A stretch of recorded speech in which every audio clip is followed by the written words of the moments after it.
Avatar. The way of water walked so fire and ash could run in James Cameron's newest adventure with the Sully family nearly 16 years in the making.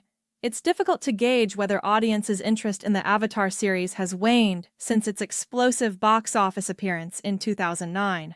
Fire and ash will remind them of the potential of this saga. Cameron weaves a spectacular space opera, carried by incredible effects that have only gotten better with age.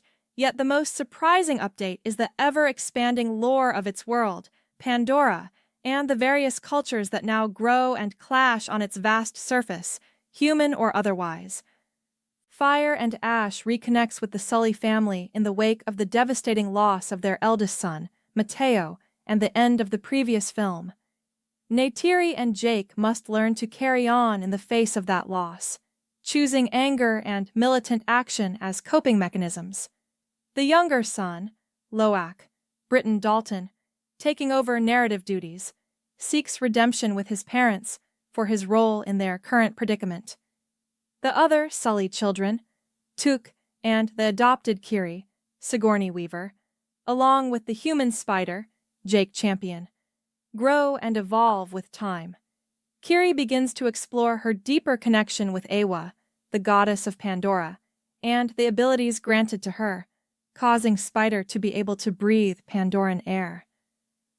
This stunning revelation leads to a new conflict with the human colonizers, led by the repurposed Na'vi Quaritch, Stephen Lang, joined by the savage volcano-dwelling Mangquan clan, as they race to discover how to save humanity to prevent Pandora's exploitation for corporate gain.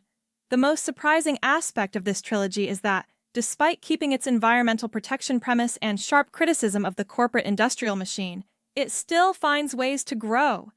The narrative bones laid in the last film build a foundation for the deep evolution of its characters, no longer burdened with introducing an entirely new cast.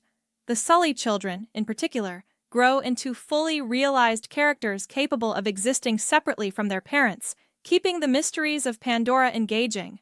The writers pick up old plot threads of the series, seeking to expose the current state of humanity while also embracing the Metkayina Na'vi as more than a plot device for the main cast.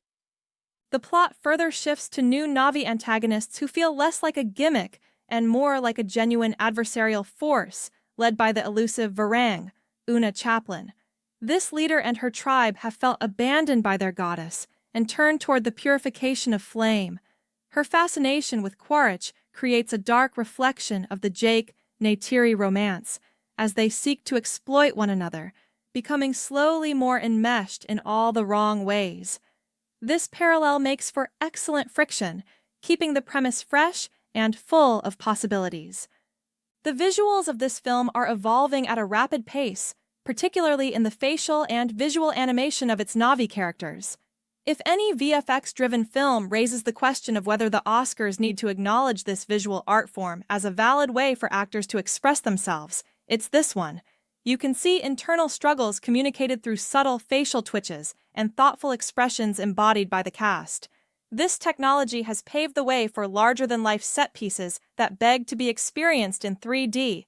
Not to mention, Pandora is just as stunning now as it was upon its initial introduction to filmgoers, if not more so. Cameron keeps the plot rocketing forward despite its near 3-hour runtime.